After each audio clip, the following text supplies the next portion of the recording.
Welcome to On the Road with me, Jeff Marek, in beautiful Muskoka, Ontario. Join me alongside notable guests from the hockey world as we discuss and dissect the best and wildest stories from hockey travel, road trips, favorite cities, and pit stops along the way. And oh yeah, of course, the best untold roommate stories as well. You know, when you talk about impressive resumes in the world of hockey, Jeff Jackson has to be right up around the top. Welcome to On the Road with yours truly, Jeff Marek, and today's guest here in lovely Muskoka, as you can see, it's absolutely gorgeous, is Jeff Jackson. Here's the bio. OHL player, NHL manager, longtime player agent. He did represent Connor McDavid. That will come up in the conversation. And now executive with the Edmonton Oilers. How's your bio looking? How's your business card look?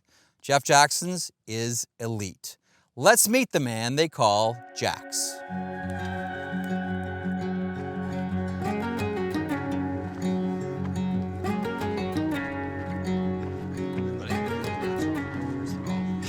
Great walk.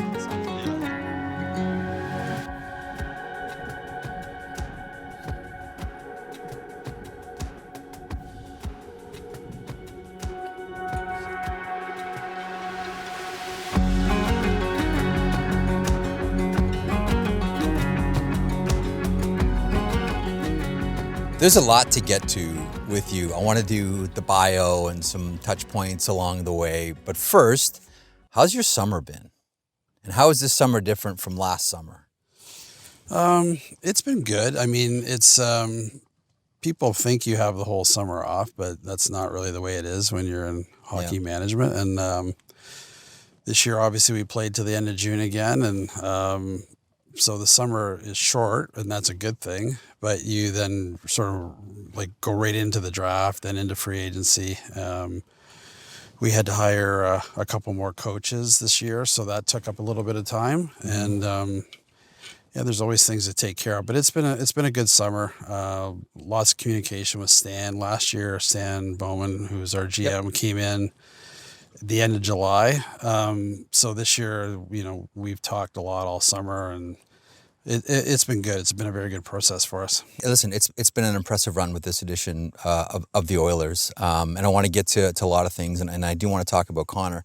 But you mentioned something interesting a couple of seconds ago, and that is the shortened summer. When you're an executive, it seems like whether you're a president of hockey operations, in your situation, CEO, general manager. Once upon a time, you guys would take like the full 2 months and then kind of crack your knuckles and get back into it. But that doesn't exist anymore. It seems like you get a snappy 2 weeks and then it's right back to business. Does it feel that way? Yeah, I mean, the pace is a little different because during the season, there's no time off. It's, 7 days a week. And so, I had 2 or 3 calls yesterday with Stan and Bill Scott, and conference calls and sort of Zoom calls to go over budget stuff and things like that. So there's always things to take care of, but it's at a different pace. You got to get stuff done when you can get it done, and there's not like all the other pressure of the travel and the games and the media that are around and everything during like kind of the season. So it's not as the pace is different, but it's still fairly busy. But we do take the time, like weekends. We try to act like, let's have the weekend. Yeah. Let's not. We'll talk on Monday.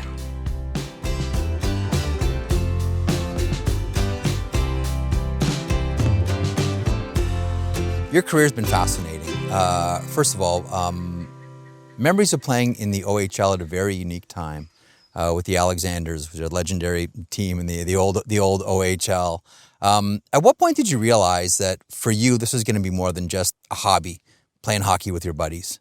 I think it was a little bit before I got to Brantford when I went to Newmarket to play Tier 2 for the Newmarket OJ team at the time, and Ted Tobias was the coach, and Terry O'Brien was the assistant coach, and that year I ended up having a really good year. I was 15, 16, living away from home.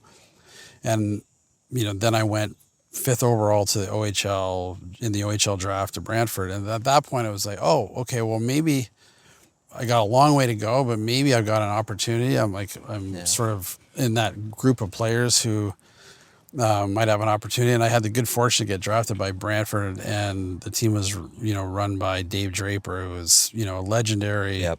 hockey man and one of the best people I ever met. I didn't come to camp the first year in very good shape. I think I had a big head that I'd been picked 5th overall, and I showed up and I was a little bit chubby and and I was sucking wind the first couple of days. And Dave pulled me in and said, "Look, this is an eye opener for you. Like, I think I know what you can be as a player for us, but like you've got to put the time in and get yourself in shape." And his patience with me was like something that I sort of always remember. It wasn't like he didn't like throw me under the bus right away and say this, because I didn't have a bad attitude. I just wasn't like educated enough to figure out what I needed to do. And so at that point, like, I'm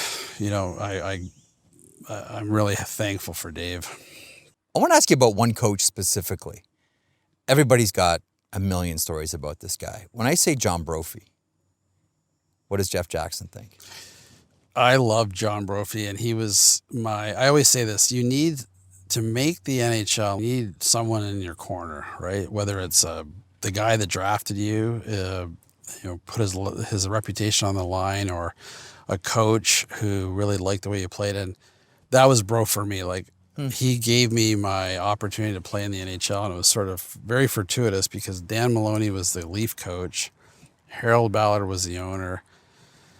Dan's contract was up, and I think the story was Harold offered him $1,000 raise, so he was going to make $61,000 or something to coach the Leafs, and Dan told him to go shove it. So Harold picked up the phone and called Brophy and said, "You want to be the coach of the Leafs?" And John had been an assistant coach with Dan, and then had come and but was the head coach in St. Catharines in the American League, and I'd played for him the whole year before.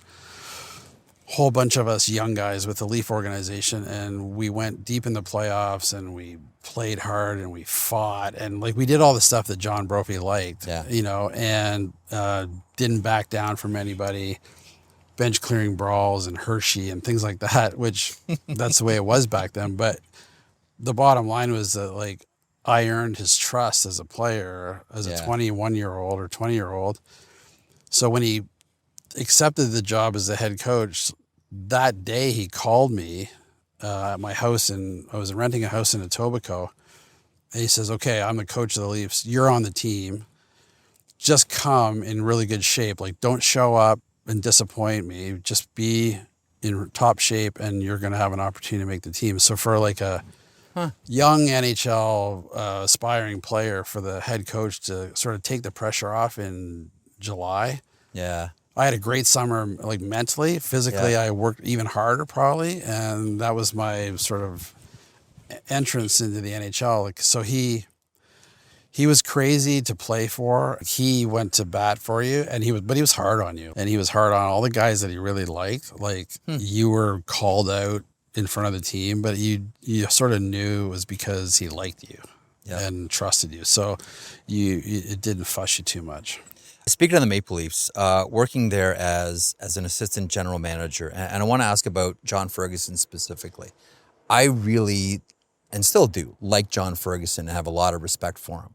I kind of always felt bad for him in Toronto, knowing how many different ways he was being pulled as a manager there. One, thoughts on John Ferguson, and what was it like? Because Toronto's the fishbowl, as you know. You played there, managed there. Experiences, not wearing a jersey but wearing a suit in Toronto. Yeah, I mean, I love John Ferguson. He's a great guy, super smart, good hockey guy. We met first when we were both sort of interning at the NHL office in New York during summers. We were both in law school.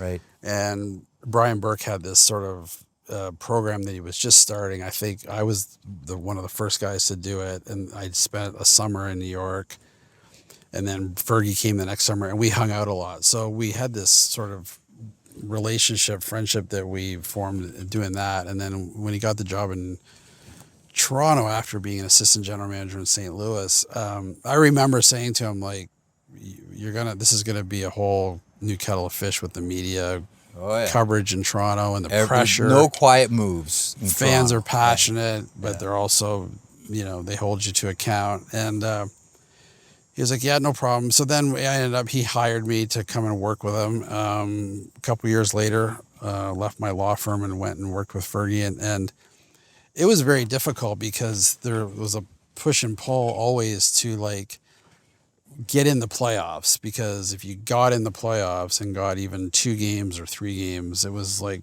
very good for revenue. And that meant it was good for, the stakeholders. And we would do strategic plans that we would present, and we would always do 2. One was, look, here's what we're going to do to try to squeak into the playoffs, or here's what we're going to do to tear it down and rebuild. Yeah. For lack of a better term. And we always had 2 of them, and sort of would always talk about presenting the rebuilding one. And it always sort of said, no, we want to. Yeah. So there was always that pressure. And then John's contract situation, he didn't have a security. So whenever that's the case, when you're a general manager of a team and you don't have security, like, you're making decisions. You want to make long-term decisions, and sometimes you make decisions in the short term for survival, because you really want to get in the. So I think that's what ended up happening with Ferg a little bit. And there's like a lot of pressure from the outside in Toronto, and he handled it as really well, and has moved on and has done a great job in San Jose and Boston, and now in Utah. Like, they're lucky to have him. Working as an agent. Like, you've worn a number of different hats here. What was that transition like for you? Yeah, I mean, it was sort of, I wasn't planning to do it, to be honest. And I sort of was trying to take time away from hockey after I left the Leaf job. And I did, my little landscaping gig for a couple summers. Company. Yeah.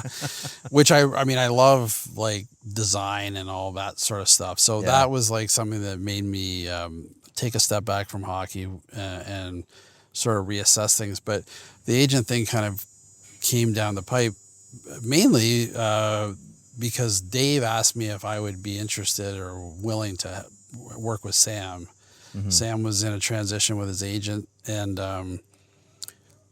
so when I got into it, what I didn't realize was that you had to recruit kids so young. Oh yeah, I didn't know that. Like, I'd been working at a law firm, then working for the Leafs. Hadn't been around OHL really at all, other than going to watch some prospects as a person in the executive and with the Leafs. But I remember I called Doug Gilmore. I said, I'm getting in the agent business. Like, is there any kids on your team that need agents? He sort of laughed at me and said, like, Jacks, they've had agents for 2 years or 3 years. I was like, what? So that was like, okay, am I going to want to do this? Like, do I want to recruit kids that young? But I sort of went, okay, I'm full in. I'm going to try this, and so started recruiting, but it was a real transition to figure out. Like, I'm watching minor Bantam games where there's AAA hockey in Toronto, which is probably the best minor hockey there is, and there's 1 or 2 kids who might be elite, maybe. Yeah. And then there's a lot of kids who are just playing minor hockey. So you're watching like hockey that's hard to figure out what you're watching, right? And that was hard. But then, I kept at it, and then I was approached by Bobby Orr and Rick Curran to come and join them. And then I got Dave Gagner to join about a year later. He was working for Vancouver. Yeah. And we just started going, and we're able to build a really nice practice. And there was a point where I was like looking at the business plan, sort of where our business was going, and I was like, this is really hard. You're recruiting kids at 14, 15. Yeah. They don't get drafted in the NHL till they're 18, and then what does that mean? That doesn't mean really anything. Like, they've got to then have 3-4 years of development. Yep. But you're working with all these kids and families, and there's no revenue from the business side of it. Yep. So I started sort of looking at the trends, and I was like, we're going to need to have a robust social media presence. We need content capture, and we need to be able to do marketing. And that's when, and we weren't doing any of that really at Our Hockey. We were starting to try, but we didn't have the bandwidth. So that's when I sort of went looking for an opportunity to partner or sell to an agency. And Wasserman didn't have a hockey department, but they were an elite agency, and the way that Casey built his company was really appealing. So, we pursued that and ended up doing a deal with them in 2018 where they bought the agency and went and worked for Wasserman at that point. Hey, it's Jeff Marek here. I really hope you've been enjoying this episode so far. You know, my family and I were just on vacation in Cancun, Mexico. And as a hockey media personality and show host, it can be tough to get away during the hockey season. Plus, my kids play competitive sports, so it's always special to block off a week for uninterrupted family time. We enjoy the ocean, the sunshine, and of course the palm trees. Who doesn't like palm trees? And truth be told, I've always wanted to see a mariachi band play live, and I'm thrilled to report we were able to do that. Huge smile on my face. Plus, I've enjoyed the best guacamole I ever had. Man, was it ever good, and did my sons a solid favor by caddying for them for 2 full days of golf. It was awesome. While we were there, on the way down, I thought to myself, wait a minute. When we're down here enjoying the sun and the ocean waves, we could be hosting our home on Airbnb while we're away. Why not, right? If you think about it, while you're away with friends and or family, enjoying the beach or the slopes or the cottage or wherever you go, you could be earning some extra cash while you're away. Your home might be worth more than you think. Find out how much at airbnb.ca/host. I know concerts are big for you. I know music is big for you as well. I want to ask you about Dallas Green, City in Color. Most recently had a chance to meet him after a show, which is super cool. I'm going to ask you a question that I asked him a couple of years ago. Why do so many hockey people love City in Color? I think it has to do with the fact that, you know, he can rock out. Like, I mean, obviously Alexis on Fire, his other band, but he's very soulful and he's very sensitive and all those things. You can tell by his music, and when you meet him and talk to him, he's like just like the nicest guy.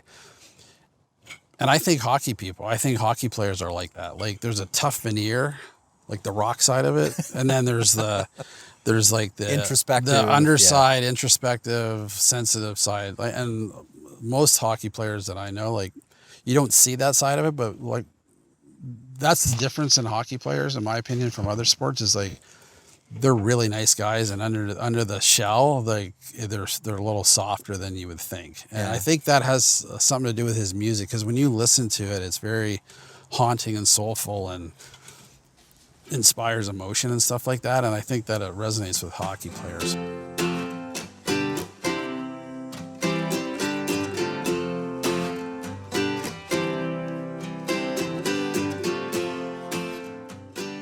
Okay, on the spot question here. You're a big music guy and you go to tons of live events. Best concert you ever saw? Ooh, that's a tough one. Probably a toss-up between seeing the Hip at Masonic Temple and, like... For those that don't know, that is a very small venue. It's also called the Concert Hall in downtown Toronto. Holds, I want to say, like 1,500 people. A small venue. And that was, I think it was like 1987, 86, something like that. Wow. So it was amazing. And probably U2, Joshua Tree Tour, 1987 in Giant Stadium. We went with a friend of mine. Dave Gagner was with me. James Patrick. Bobby Zarin was our buddy. He was a publicist in New York, and he set it up, and we picked us up in a van. We're heading over to Giant Stadium. He goes, I got to make a stop. who jumps in? Kevin Costner jumps in. Kevin Costner's a nobody at this point. He hasn't done like the Untouchables or anything. Yeah. And the show was amazing. And then we ended up going 4 nights in a row. To you too? Yeah, and so it was, by the 4th night we're like, are we gonna go again? And we're like, yeah, let's go. But that U2 was just hitting it at that point with Joshua Tree album, and the concert was amazing. So that one's really like stands out to me. So it's always been said that musicians secretly want to be athletes and athletes secretly want to be musicians. Is that true? 100%. I had that conversation with Gord Downey, like, because he goes, all I want to do is score an NHL goal. And I said, all I want to do is like stand up and do what you do. And that was like, I was 20 or 21 when I said that to him. But yeah, I think that there's a sort of a mutual thing where, you sort of respect. And if you're passionate about something, like he was about hockey and me about music, that's sort of natural. That's so cool. Yeah, it was awesome. Your eyes are different than mine. You played in the NHL. I just looked at Connor when he was that young, and I would look at him and say, he doesn't look like he's playing like an elite 14 or 15-year-old where the kid wants to deke everybody out, circle back, and then do it all again before he's like, he looked like a pro player when he was really, really young. What did you see in McDavid when he was 14, 15 years old? The first time I saw him play, he came on the ice and he was quite small. He was playing bantam, and he was minor bantam age in a tournament in Toronto. And what he reminded me of was Doug Gilmour. Like that's what I saw, because Doug would, not a big player. Yep. Give and go, make plays. He wasn't super flashy, but he could skate. And I sort of just saw like the brain of Doug Gilmour is what I think I saw. Yeah. I just remember like, oh, this kid, because there was a couple other kids on that Marley team who were like really flashy and could dangle and beat guys one-on-one. And Josh Ho-Sang. Incredible, like, he was like electric to watch. Yeah. And the Sam Bennett was on that team. But Connor was, like you said, he was more pro-like, and he was only that age. But that's the earliest sort of, and I always go to like a comparison with an NHL player, whether it's an older player or a current player, when I was looking at young guys, and that was the one I had with Connor, was Doug Gilmour. There's a certain advantage that comes along with you previously acting as his representation. You understand the background, you understand the motivation, you understand not just the player but the person as well. What, under that umbrella, what do you think we need to know about Connor McDavid? We know he has the accent is on winning. That's where the premium is for Connor McDavid. What else do you think we should all keep in the front of our minds about Connor McDavid?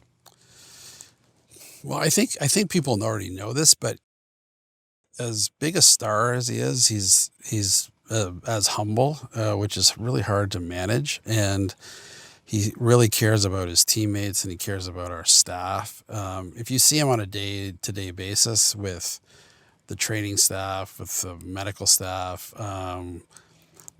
coaching staff, the chefs in the kitchen at our rink in Edmonton, like he treats everybody like first rate, and there's nobody beneath him, so to speak. And that, when you have that as your captain, you got a really good situation. So yes, like he's driven by winning, and every day comes to sort of try to get better.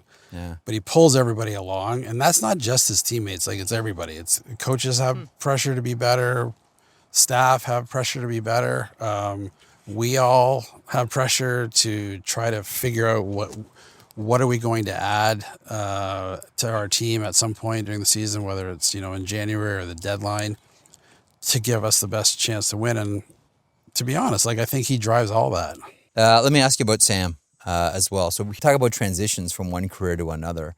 The way that I've put it is, Sam has transitioned into this role with the Ottawa Senators now. And also he continues to run what is no longer really a secret. And one of the things you realize when you're involved in hockey and you come up to Muskoka, Sam Gagner is so crucial to this community and the running of Muskoka Hockey, which just kind of started out as Sam and Eric at Branson looking for ice in the summers to skate, and has now turned into this destination for players who will either spend their summers here and skate and work out, or just guys that'll pop in, just for a week, just to skate. Sam's one of the most impressive people in hockey, period. Super smart, super talented as a player as well. What are your thoughts on Sam Gagner? Yeah, I mean, I agree with all that. He was a very good player and lasted a long time in the NHL, had a great career, which just ended, but super smart, but also I think you and I were talking about it a little while ago, like he was so analytical about the game forever. And as his agent, like he would talk to me about things, talk to his dad about things that other players weren't talking about, whether it was analytics or just like the way teams are made up and the roles players have. And he was able to continue to evolve as a player from like this elite offensive player coming into the league to someone who was very dependable. And a coach would look down the bench and say, okay, I can put Sam out at the end of the period or kill a penalty. And he did all of it. And that's why he played so long. And he never lost his skill. But he was always thinking about after hockey and this Muskoka Hockey businesses doesn't surprise me at all because he's been formulating this for years. And I remember he first started, he made some hats, and I have one of the original Muskoka hats because he was like, I'm going to get this thing going. And he was taking meetings in Bracebridge and all over up here trying to figure out who's going to have ice for him, who could have a gym. He was meeting with, private colleges and politicians, everybody. And I was like, this is impressive. Like he's still playing in the NHL, but he's got a vision for this. And it's like from youth right through to, like you said, like top NHL guys wanting to be on the ice with his group. So I'm super happy for him. But I think all of his analytical thinking during his playing career got him to this point. And, his dad's a natural entrepreneur, always has been, Dave. And so it doesn't surprise me that, like, with the support of Joanne and Dave, like, Sam's done this thing up here, and it's like, it's going to be massive. I was rereading Gump Worsley's book not too long ago, and at the back of the book, he has a list of all the cities in the NHL at that point. This would have been when he was playing with the Minnesota North Stars, and like his favorite restaurants, his favorite places to go have a beer, like all these types of things. Like, what were those stops? Like your favorite stops when you were a player? Well, back then there was 21 teams, so there was one California team. So the way it worked back then is most teams would get a longer stay in LA with days off. Yeah. And the guys would always take advantage of that, right? So I loved going to LA because you're going to California in the middle of Canadian winter, and you would have a couple days off and you could go golfing or go down to the beach or do whatever. So LA was one that I always remember look forward to. I loved going to Montreal because I loved the Montreal city, and we were playing in the Forum then. How cool was that? It was amazing. And the thing that blew my mind always was like going out for warm up, and you could smoke in the building at that time still. Oh yeah, and there was a level of smoke all around. There was a ring of smoke, and I was like, "That really up there?" And it was such a cool building with such a great energy. And then probably New York, like driving in from Jersey through the Lincoln Tunnel and popping out into this city that, as a kid from Dresden, Ontario, like I was like, what is this? And it had so electric. And I'm 60 now, and I still get that feeling when I go to New York because it's just like that type of city, right? Yeah. So I think that's probably, overall, New York's probably my most favorite city to go to. Mm-hmm. Just because there's so much to do, museums and art and architecture and the park and everything. I love, and the restaurants. It's a great spot. As a kid, I always liked the Quebec Nordiques. Do you have a thought on Quebec City? Yeah, I lived there for 5 years, so I loved playing there. It was a really cool you felt like you were in Europe almost, right? I lived in the old city, so sort of right by the gates and within the gates for a couple of years. Cobblestone streets. Cobblestone streets. It snows every day, you know, like it's just like big flakes, you know, and it's like sort of like this magical winter. It's harsh, but it's like also when you're in the old city, it's really, really cool. Yeah. And I remember going into like all these on Rue Saint Jean. There was like these like épiceries that were like they play French music, Josephine Baker and things like that, and you'd be shopping, and it'd be like, I'm playing hockey here. This is awesome. Like I felt like I was in Europe. Last question. Like you played in the era where you had roommates on the road. Who are your favorites? My favorite was Michel Goulet for sure. Like, really? Yeah. We were roommates with the Nordiques and I had a lot of good roommates. So like, you know, anybody who was my roommate, I'm not mentioning him, I loved but Goo was the best because he was a superstar in the league. Yeah. At the time, and he really took care of teammates. So like, you know, we would fly into Boston and we would go to dinner, and he would have prearranged to pay the bill. Like he would do that all the time. And the one thing that I was sort of like at the end of being his roommate, I didn't love, it was that he loved to sleep in the afternoon for like 3.5 hours. So he would like put the dark blinds on. Yeah. So if you're not somebody who sleeps, like what are you doing in the room? You can't watch TV, you can't read because you wanted it dark. So I started like leaving the room in the afternoon because I would have a little nap, then I would go sit somewhere in the hotel and read a book or whatever. But he was such a great guy, and so he was my favorite roommate. One more. Who was the best player you ever shared the ice with? Well, I had to, obviously I played in the era when you're playing the Oilers, so Gretz and Messier and that Paul Coffey and that whole group. But like the one that was the most amazing to me was Mario Lemieux. Like playing against him was so intimidating because he was so big and skilled, and he was always looking like he was having fun, like playing around, making you look silly. Oh, he's like pointing at, just go over there, like during the play. Yeah. But he'd have his big reach, and you're trying to like stop him, and he's like, you're like a little fly on it. He was the best player and the hardest player to play against, and I was always amazed by him. I was always amazed by, he was his own enforcer in one way. Other players never wanted to go near him because he would make them look silly. Yeah. It was almost like that intimidation, like I'm not going to get too close to Mario because he's going to twist me up. Yeah, like the combination of his skill and size, and it was fun to watch. Jeff, this has been great. Thanks so much. Enjoy the rest of the summer and best of luck with the Oilers. Thanks, Jeff. I appreciate it.